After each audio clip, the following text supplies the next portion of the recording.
Good times for adoptees and expatriates. LAPD officers learn Korean culture. Fuel shortage and hard times in Nepal. The Adventure Playground. Expatriate teacher learns and teaches Korean to New Zealanders.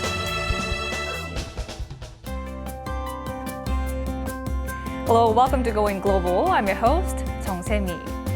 Many people find it hard to stick to their workout schedules. Well, according to a research report, couch potatoes may have it in their genes. Now, these people can't stick to an exercise routine not because they're lazy, but because of their genes. So in short, they're inherently the inactive type. Well, even so, since the brain can provide rewards in the form of dopamine, forcing yourself to work out can result in short-term benefits. So it's something worth considering if you've wanted to change your lazy habits. Now, with bright and active energy, let's start with our first story of the day. Many Korean adoptees who leave Korea at a very young age go through an identity crisis as they grow older. Over in Paris, France, Korean adoptees and expatriates came together and got in touch with their Korean heritage. Let's take a closer look. This is Damien Schiller, a Korean adoptee of French parents. He is singing his favorite song to the strumming of guitar. Whenever Schiller went through an identity crisis, he always turned to music to ground himself. Je regrette un peu de ne pas être coréen et je suis content de partager ces moments, mais je ne me sens pas tout à fait coréen non plus. This event was put together by the organization Korean Roots, made up of Korean adoptees and the Korean Women's Organization of France. Adoptees and Korean expats gathered together under the common banner of Korea. On partage des moments de grâce avec la communauté coréenne et c'est important de pouvoir se réunir, c'est important de pouvoir ressentir aussi qu'on... 참 이렇게 키워줘서 감사하다, 이렇게 훌륭히 자라서 고맙다. 요 말만이라도 해주시면 그분들이 듣는 분들이 얼마나 마음이 뿌듯할까, 그런 거를 저는 참 원했죠. There are about 12,000 Korean adoptees in France. Korean adoptees established Korean Roots 20 years ago, which has organized many programs to help the adoptees come to terms with their identity. Quand ils se posent des questions sur leur identité, pour savoir en fait d'où ils viennent, leurs origines, pour organiser justement par exemple un retour dans le pays d'origine, c'est important que certains adoptés se posent des questions et voilà, on capitalise sur nos expériences respectives pour les orienter au mieux. Each adoptee has his or her own story. However, this recent event has helped bring adoptees and their mother nation closer together.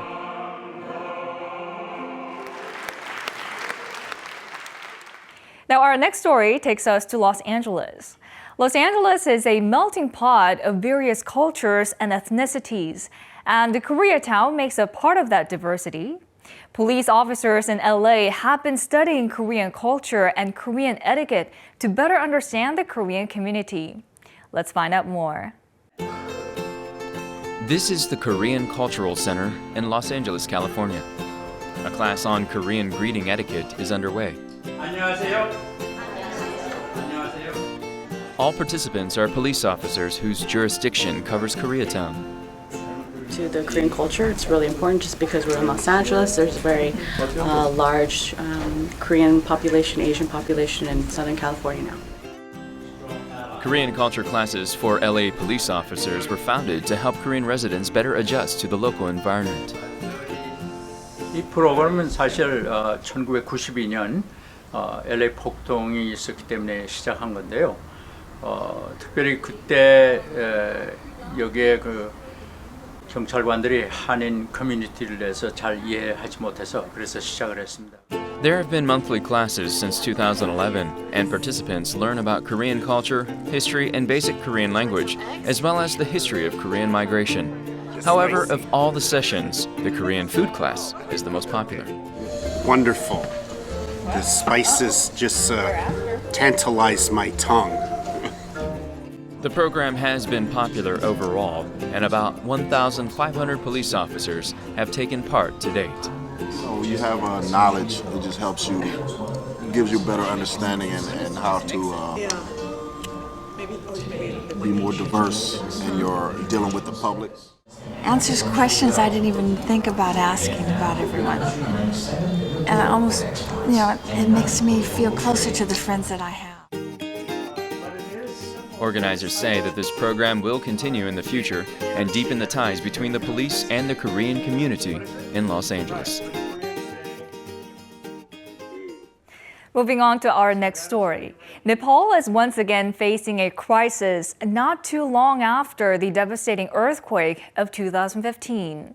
Nepalis who oppose the country's new constitution have shut down the border between Nepal and India, cutting off vital trade of oil, gas, and other materials from India. Local residents say that times are harder than they were right after the earthquake. Let's take a closer look. Many cars and motorcycles are lined up in front of the gas station. After waiting for anywhere between 2 days to 1 week, motorists get only 15 liters of gasoline. On top of that, prices have doubled. व्यक्तिगत जीवनमा एकदमै समस्या छ अब line बस्नु पर्या छ अब दिन रातै अब तेलकै लागि लाइनै यसरी नै बितिरहेछ अहिले 3-4 महिना भइसक्यो गाह्रै छ एकदम. It's because the trade route between Nepal and India has been severed. Expressing discontent at a change of the constitution, the residents of the Terai region in southern Nepal shut down the border between the two countries. 60% of Nepal's imports come from India. However, with the routes blocked, fuel, gas, and other supplies have not entered the country for the past 4 months. Because of the Indian blockade, we all Nepals are facing very big problem. As gas became scarce, bus schedules slowed down by up to 5 times, and taxi fares have tripled. Many shops had to close down when the gas supply stopped. Korean restaurants are no exception.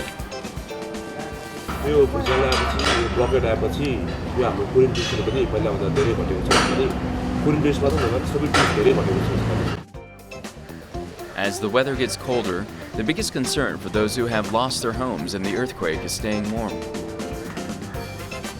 Recently, 17 refugees living in a tent died from severe cold. Still recovering from the major earthquake, Nepal is passing through another harsh winter.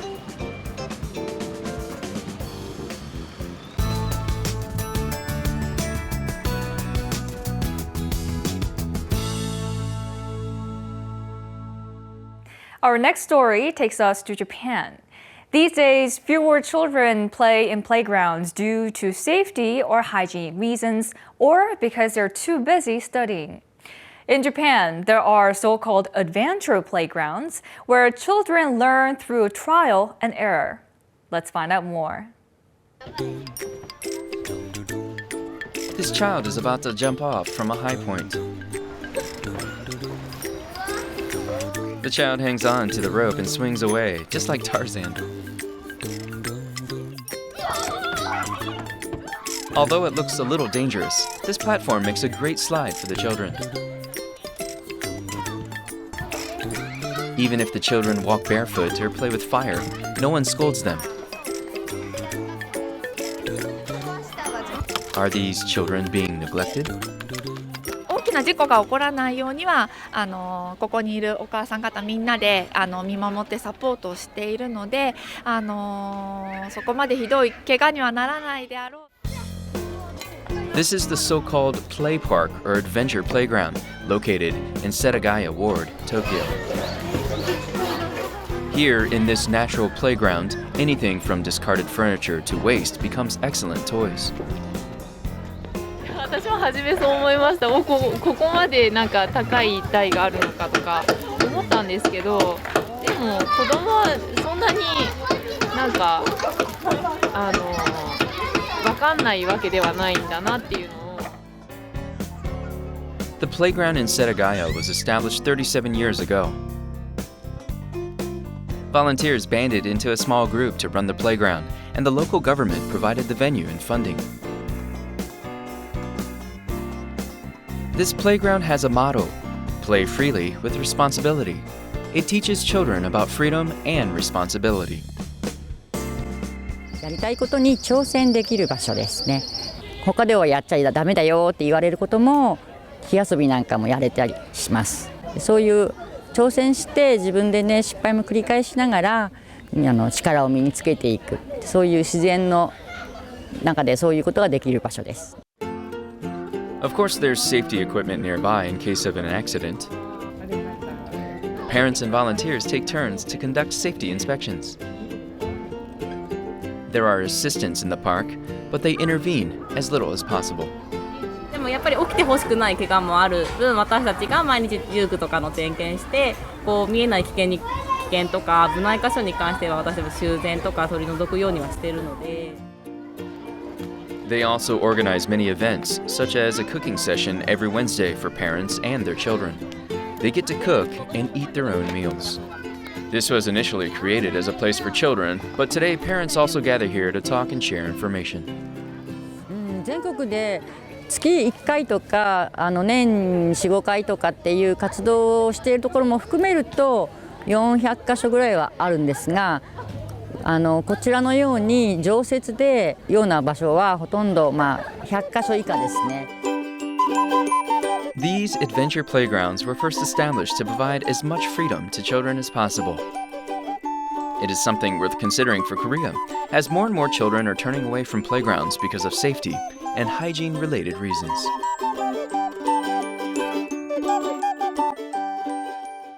Moving on to our last story of the day.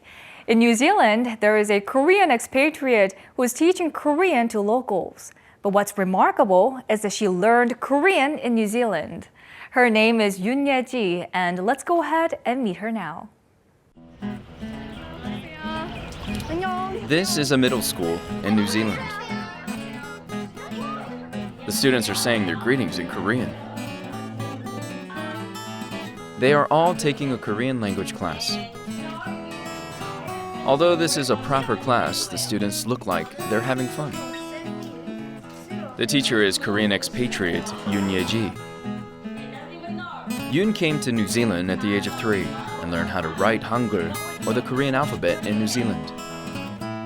제가 사실 한국어를 배울 때는 그냥 어렵고 힘들고 이제 되게 복잡하고 이렇게 느꼈는데 저한테는 사실 현지 학교에서 외국 친구들을 데리고 한국어를 가르친다는 게 새로운 도전이었어요. Despite having a background in music, Yoon was able to become a Korean language teacher thanks to her parents' efforts.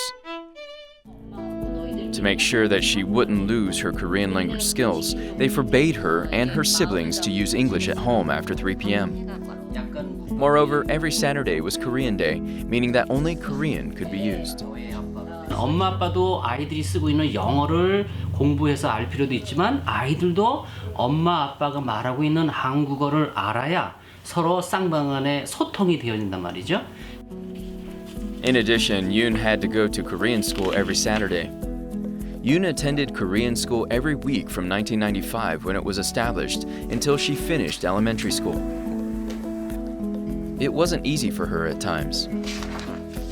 난 엄마 말 다 알아듣고 한국말도 다 할 줄 아는데 제가 이렇게 글도 쓰고 이런 걸 많이 해야 되나요? 그래서 앞으로 예지가 뉴질랜드에서 계속 살게 되면 네가 이중 언어를 잘할 때 한국어와 영어를 다 잘할 때 누군가에게 정말 도움이 큰 사람이 될 거야. Yoon was one of the first students of the Korean school, and today she is a volunteer teacher there. Yoon knows very well how hard it is to study Korean abroad, so she makes her classes easy and fun.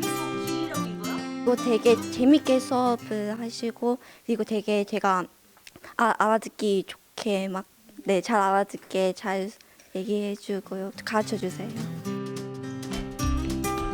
Yoon also teaches music, and she makes sure that younger Koreans can approach her easily.